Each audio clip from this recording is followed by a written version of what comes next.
So this is the fourth in our little series of Hiker Brain, and today we're going to be, Kath and I are going to be talking about what our favorite items were from last year's hike in 2017 on the John Muir Trail. I think we've each got, what, 2 or 3 items, honey?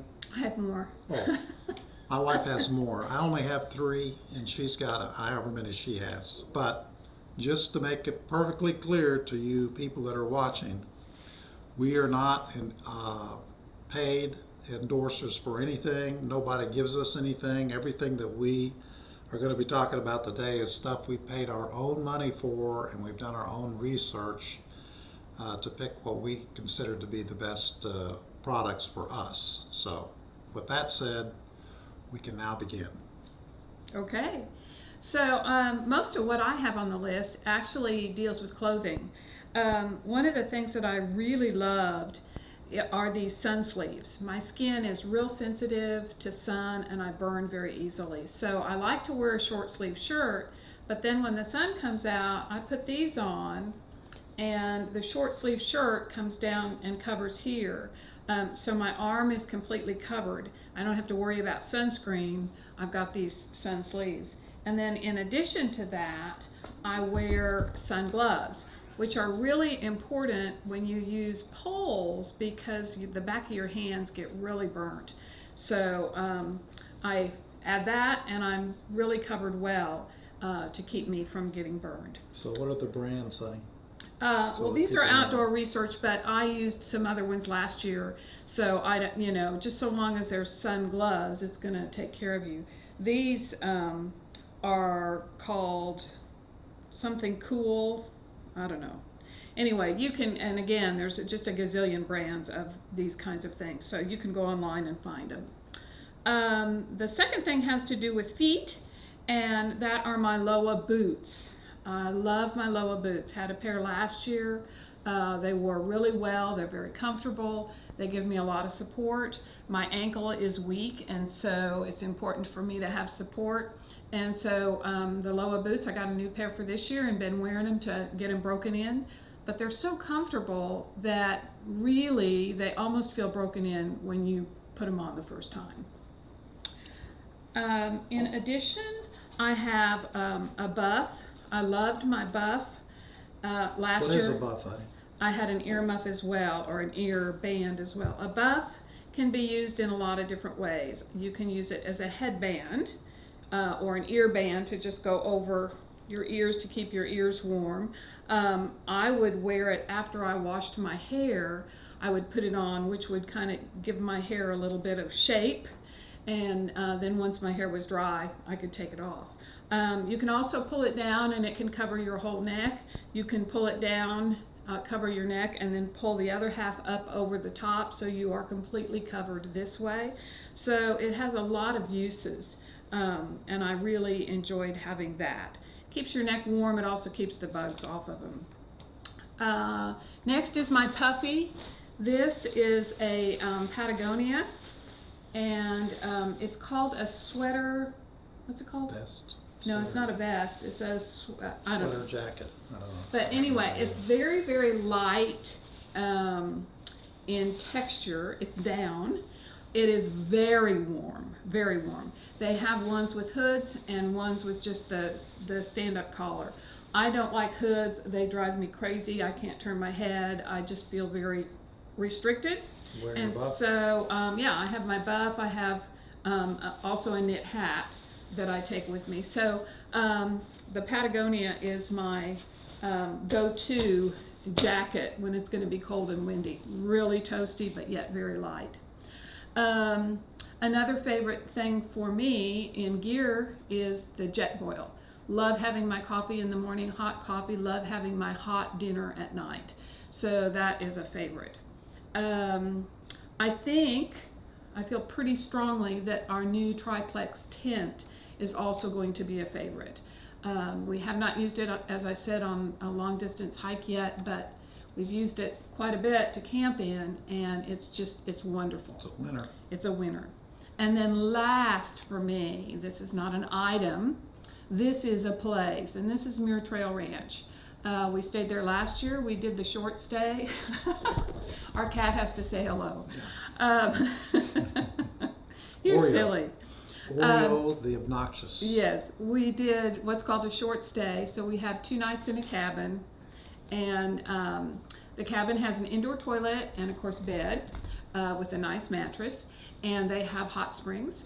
And with this short stay, all of your meals are provided for you, and the chefs there are fabulous. We had wonderful food, and the people that work there are just terrific. So it's just really a great place if you're not having an opportunity to do a lot of zeros.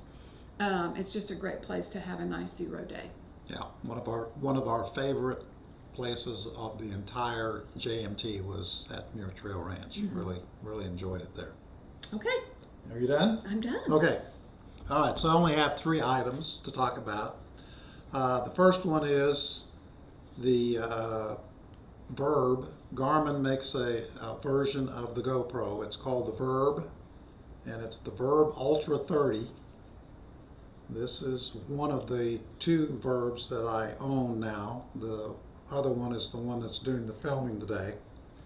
But the thing that I really like about this product is it's durable, it's small, obviously, like the GoPro is, so it's easy to pack, and you can take both videos and your photos with the same camera.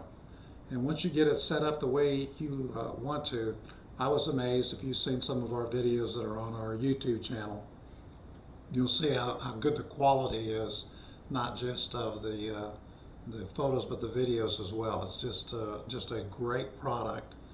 And testimony from me again. I'm not getting paid to do this. I own 2 of them now, so that's the kind of product that it is.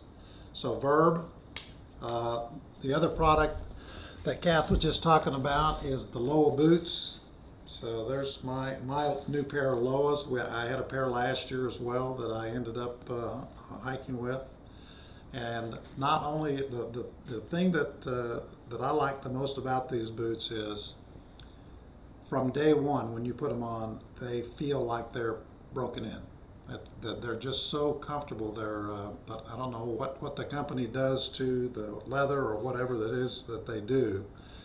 But from the day you put these things on, they feel like you've been wearing them for 100 miles already. And so it's a great product. I did not have a single blister last year on the trail. I did lose one of my toenails, but that was because the pair was just a little bit too short for me. But the other thing that I love about boots is the older you get, the more care you have to take, especially with your old brittle bones, to make sure that you have good ankle support, especially when you're hiking on a trail like the John Muir Trail. Because there's so many places there where you're going up and down these mountain passes where you're stepping up and stepping down, and you're stepping into loose rock, loose debris, loose pieces of shale, and that kind of stuff. So you need something that can protect your ankles from that inadvertent ankle sprain. And that's exactly what happened to Kath last year. She ended up twisting her ankle, and like we said earlier, she ended up with a stress fracture, which she didn't realize that at the time. But the other thing, besides just the support that they give to your ankles, is they are so clean on the inside of these boots at the end of a hiking day. I could not believe it. I use arch supports, and so I have a pair of arch supports that I put into the boots that I used last year. When we got done after whatever it was, 20-something days of hiking last year, we'd hiked 168 miles. I could pull those arch supports out of there, and they looked exactly the way they did the first day that I put them in there. They're completely clean. There was no dirt, no sand, no grass, no nothing. And of course I wear a long pair of pants, which means that the cuffs come down over the top of the boots, which probably keeps a lot of the debris from getting in there. But I would always on the JMT, I would hike with a pair of these Lowas, just to keep the junk from getting inside of your boots, because when you think about it, one of the factors in people getting blisters is when you get debris inside of your boots, like small rocks or pebbles or even just a little bit of sand or dirt. It causes friction in there if it gets into your socks and stuff up there around where your toes are, or even your heel, and you can end up with some blisters that are caused just by that friction of that stuff rubbing up against your skin in there once it gets inside of there. So, love my Lowa boots. So I didn't do a quick wardrobe change, just had some corruption in the video that Kath and I were shooting about favorites. So I'm going to finish up with my last favorite here for the end of this video. And my last favorite was the Therma-Rest Pro Plus sleeping pad, which you can see right here. I'm a fairly good sized guy, 6'2" and about 206 or 7 pounds. And I am 71 years old, so I like a nice, comfortable pad to sleep on. This is the ideal solution for me. The things that I like the most about it are, first of all, it's got some foam actually within the pad itself, self-inflating foam, so that when you roll it out at night and get ready to sleep on it, the foam kind of self-inflates it a little bit. It's got a little bit of padding to it, and then you can put a few extra breaths of air in there to make the firmness where you want it to be. I kind of like a firmer mattress to sleep on, so you know, I get it pretty firm when I sleep on it. Used it all last year in the JMT and never had a bad night's sleep sleeping on this. It's very, very, very comfortable. It's almost like sleeping on my mattress at home. Now this year, I thought that I might go the accordion Therma-Rest route. They make a product that's called the Therma-Rest Lite, which you can see here, and you can lay that out and sleep on top of this.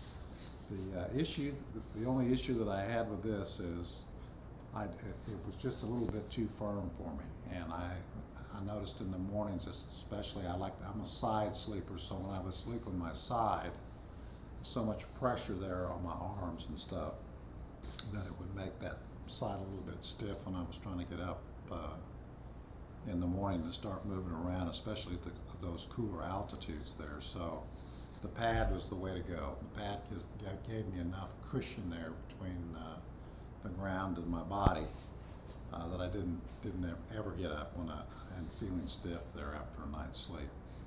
Now the one thing I am going to do with this, the Therma-Rest Z-Lite pad, is I'm going to actually cut this one down to size, and I'm not sure exactly what size I'm going to use or cut it to, but I'm going to use this as my sit pad this year, and I'm going to take a piece of this along with me. And then at night, it can also double, especially when we're up at higher elevation where it gets a little bit colder. I'll be able to use this pad and put a piece of it underneath my other Therma-Rest here, just to give me a little bit more insulation there at those higher elevations when it's cooler. So that's the last of our favorites from 2017, stuff we're going to be taking again on 2018. I hope you've enjoyed it, and happy hiking.